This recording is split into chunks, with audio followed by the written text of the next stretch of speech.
Isso, meu amigo Vieira, justamente. Respondendo aqui o comentário, gostei do seu comentário. Só uma correção, que corrigindo isso fica perfeito. Essa definição, pecado é a transgressão da lei. Não. Só isso aí que está incompleto. Como eu disse em outro vídeo, se pecado for a transgressão da lei, Adão e Eva não teriam sido expulsos do paraíso.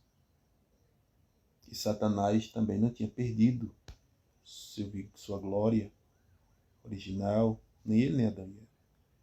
O mundo antediluviano não teria sido punido. Na Torre de Babel o povo também não tinha sido confundido. Abraão não tinha sido punido por Deus 13 anos de silêncio.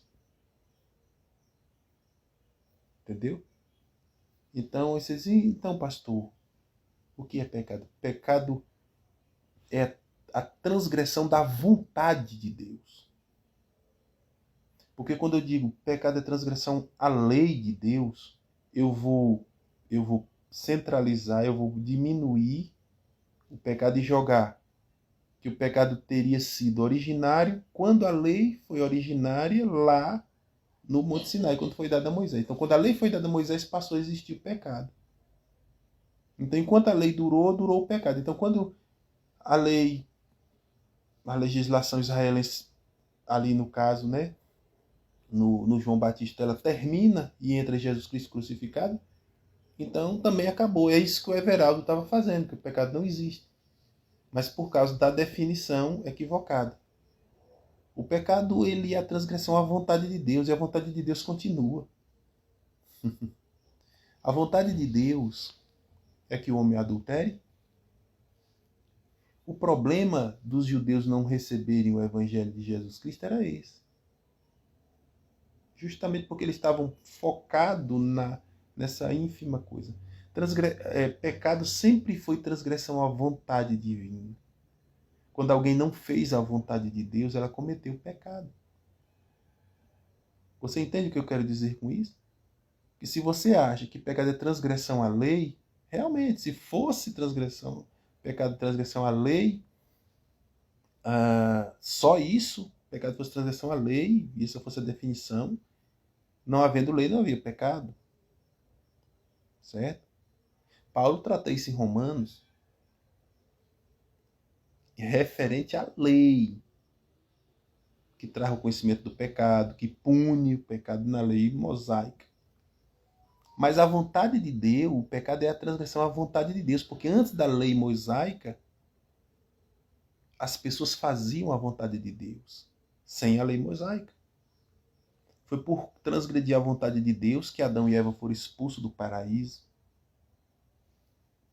Foi por não fazer a vontade de Deus que Deus passou 13 anos em silêncio com Abraão, e foi por fazer a vontade de Deus que Deus abençoou Abraão. Quando Abraão dizimou a Melquisedeque, ele fez a vontade de Deus, Deus o abençoou. Deu até um filho a Sara. Então, antes da lei, até o povo sair do Egito, esse tempo todo aí é um tempo sem a lei mosaica. Entendeu? Mas havia pecado, porque a vontade divina era manifesta. Quando a lei foi promulgada, a vontade divina foi promulgada numa lei. Uma lei com punições. E a vontade divina continuou sendo manifestada depois da lei, através do Filho de Deus, Jesus Cristo. Então, toda vez que a pessoa transgride a vontade, aquilo que Jesus Cristo ensinou e falou, ela comete pecado. O pecado existe sim. Então, só essa definição a gente devemos corrigir, porque essa definição não é a definição correta. Veja, confira isso com Mateus 7:21 e você vai encontrar dizendo: nem todo que me diz Senhor, Senhor entrará no reino de Deus, mas aquele que faz a vontade de meu Pai que está no céu. Você está entendendo? Vontade. A vontade está manifesta nas Escrituras, mas não só na lei. Certo? Porque por isso o Evangelho são mandamentos, e aquele que não os guarda comete pecado. Então Deus seja louvado. Uai, seu app de vídeos curtos.